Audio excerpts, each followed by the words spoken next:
Pendant la période de crise que nous vivons, notre podcast change de forme. Nous nous y demandons comment vous vivez vos émotions pendant cette période de confinement. Et nous interrogeons des experts et des expertes pour nous aider à décortiquer tout ça. Je suis Cyrielle Bedu et vous écoutez Émotion, un podcast de Louis Média.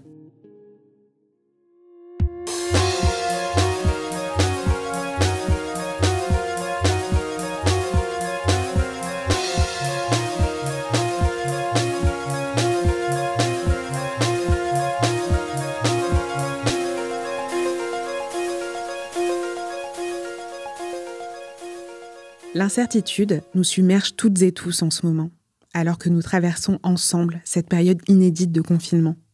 On se demande comment va se passer le déconfinement, quel monde nous attendra après cette longue période de distanciation sociale. Pour certains, les questions liées à l'incertitude sont plus angoissantes que pour d'autres. Vous vous demandez si vous allez retrouver du travail, si votre entreprise se relèvera des pertes engendrées par le confinement. Pour les étudiants, si vous pourrez passer les examens initialement prévus cette année. Ces incertitudes qui planent en ce moment au-dessus de nos têtes, Laurette les connaît très bien. Elle est étudiante en journalisme et devait être diplômée cette fin d'année. Elle craint qu'à la rentrée de septembre, son arrivée sur le marché du travail soit encore plus dure que ce qu'elle avait initialement imaginé. C'est vrai qu'actuellement, je suis assez angoissée par mon avenir professionnel, étant donné que je suis en fin d'études. Le truc qui est un peu perturbant, c'est de terminer ses études du jour au lendemain sans vraiment s'y préparer. Si brutalement, c'est difficile et je pense que j'avais besoin d'encore quelques semaines. C'est pas un sentiment qui m'est totalement étranger, l'inquiétude concernant mon entrée sur le marché du travail. Chercher du travail, être confronté au chômage, etc. C'est toujours des choses qui m'ont fait peur. C'est des choses que j'ai redoutées longtemps. Et aujourd'hui, la situation actuelle, la crise face au Covid-19 ne fait qu'accroître ce sentiment d'incertitude et d'angoisse. Après, je suis d'un naturel à rigoler et donc j'ai plutôt tendance à rire de cette situation et être dans le déni. Même l'autre jour, j'ai rêvé que j'étais en entretien d'embauche post-confinement donc et qu'on me demandait ce que j'avais fait pendant cette période de confinement et que je disais rien parce que je me renseigne, je m'informe mais pour autant je produis rien en tant que tel. Et le fait de m'être imaginé quelqu'un me poser la question « Qu'est-ce que tu as fait pendant ce confinement ?» Je me suis dit que c'est révélateur de l'angoisse que je ressentais en ce moment et que c'était assez violent parce que j'avais peur que ça me porte préjudice par la suite. J'ai peur que cette période d'inactivité, elle se voit sur le CV et que ce soit mauvais pour moi. Enfin bref, on remet tout en question sans arrêt et c'est assez fatigant, je dois le dire. Pour en savoir plus sur ce sentiment qu'est l'incertitude, nous avons contacté Fabrice Clément. Il est professeur en sciences cognitives à l'université de Neuchâtel et il étudie depuis près de 30 ans le phénomène de la croyance. Fabrice Clément se demande notamment comment la croyance agit sur l'individu et pourquoi elle a une importance au niveau du collectif. Lucille Rousseau-Garcia lui a tout d'abord demandé quelle était la fonction de ce sentiment qu'est l'incertitude, que l'on connaît particulièrement en cette période de confinement.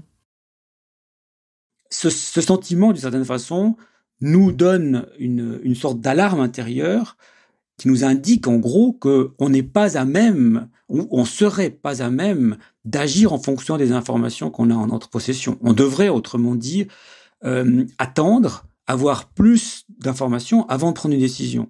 Et donc, ce sentiment est très négatif et d'une certaine façon, il nous encourage à chercher davantage d'informations. Il y a aussi cette fonction interne d'adaptation à notre environnement.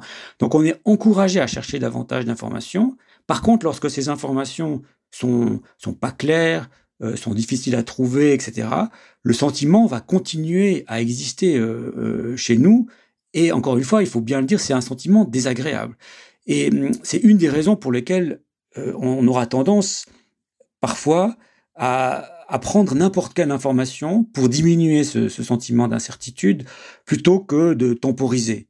Donc on est souvent dans un équilibre assez délicat où l'incertitude nous donne comme information, il faut que tu aies cherché de l'information, il faut que tu en saches davantage avant d'agir. Et en même temps, si cette information n'est pas disponible ou si elle est contradictoire, s'il y a des sources d'informations contradictoires, on risque justement de ne pas être capable d'aller plus loin, de ne pas être capable de diminuer ce sentiment d'incertitude. Et là, ça peut être assez, anxiogène et difficile à vivre. On a la possibilité, très souvent, de mettre comme entre parenthèses ces situations d'incertitude. Il y a énormément de situations dans la vie courant, dans la vie quotidienne, où on peut rester en état d'incertitude. Vos croyances sur votre environnement, d'une certaine façon, vont rester relativement floues. Par contre, il y a d'autres situations où il vous faut agir, où il vous faut prendre des décisions qui peuvent avoir des conséquences plus ou moins lourdes sur votre avenir, où là, tout d'un coup, on peut être envahi justement par une anxiété, une angoisse par rapport à cette incertitude. Donc, si vous avez des solutions qui vous semblent, disons, plus ou moins appropriées. Si ces solutions, vous les mettez en action, ça va réduire ce côté anxiété lié à l'incertitude. Et il y a toute une série de petites solutions que les gens prennent aujourd'hui au quotidien. Je ne sais pas, prendre un certain nombre de vitamines, porter un masque même fait maison dans certains types de contextes, etc., qui renvoient en fait à des sortes de micro-rituels qui vont être vus ou être ressentis par notre organisme comme des petites solutions à un problème et qui vont donc réduire ce sentiment d'incertitude et donc nous aider à vivre en quelque sorte. Pourquoi est-ce que même quand on est en sécurité, en bonne santé, chez soi, cette période où tous nos repères sont complètement chamboulés peut être très difficile à vivre ? Je pense qu'une des raisons, et c'est peut-être un des enseignements à tirer de cette aventure commune que nous vivons, est qu'on a une sorte d'écho du monde, d'écho de ce qui se passe autour de soi, qu'aujourd'hui, on n'a plus la possibilité d'avoir.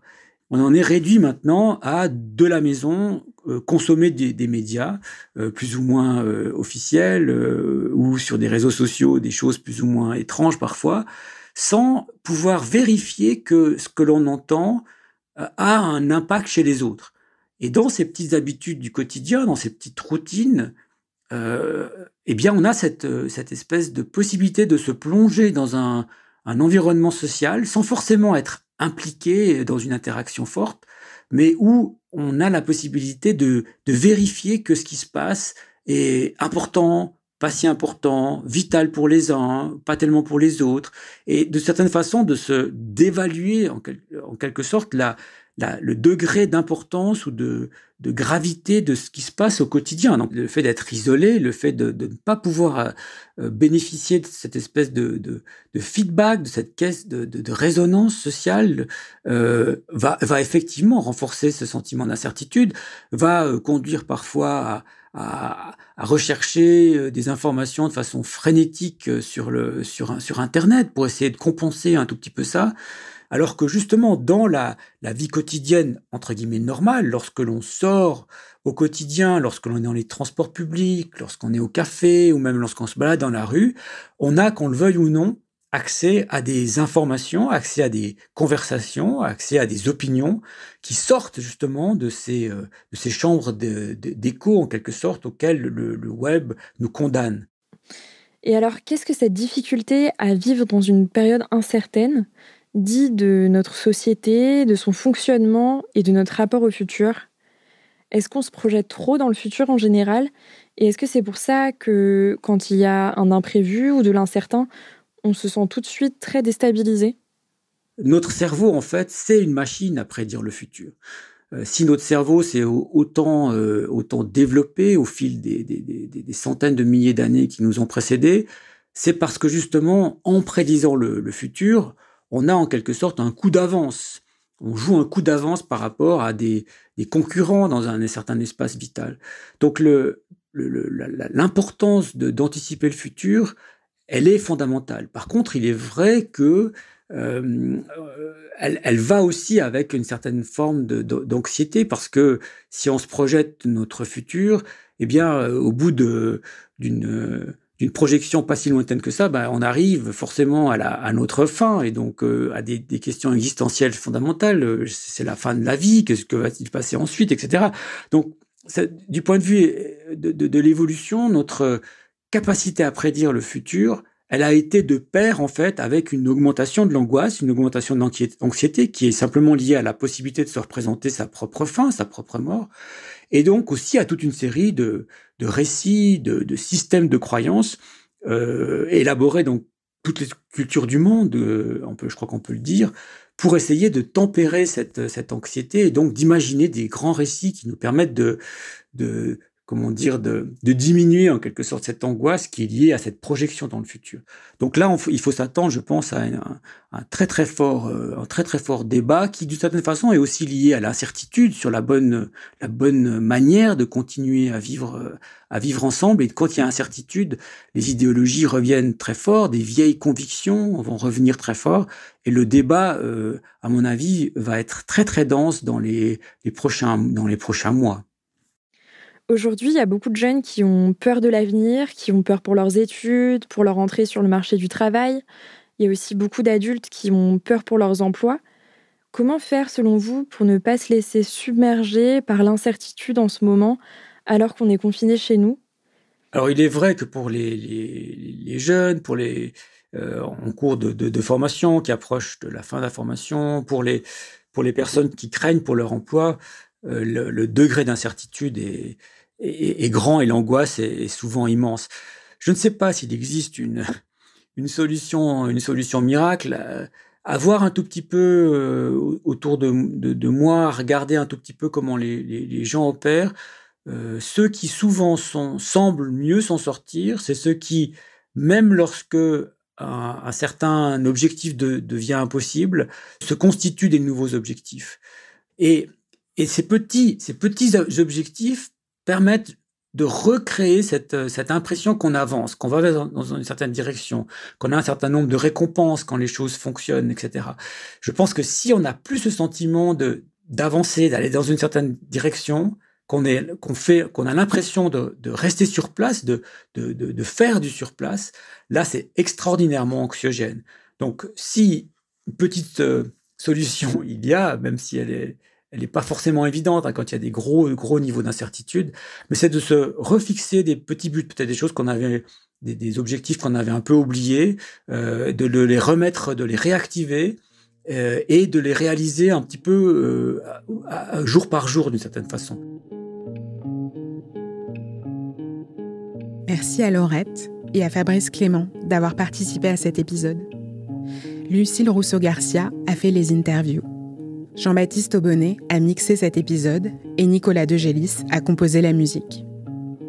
Si vous voulez nous faire part des émotions que vous ressentez pendant cette période de pandémie, n'hésitez pas à nous écrire à hello@louismedia.com. Et si vous aimez Émotion, vous aimerez peut-être les autres podcasts de Louis Média, comme le Book Club, Entre, Manger ou encore Travail en cours. Bonne écoute et à bientôt.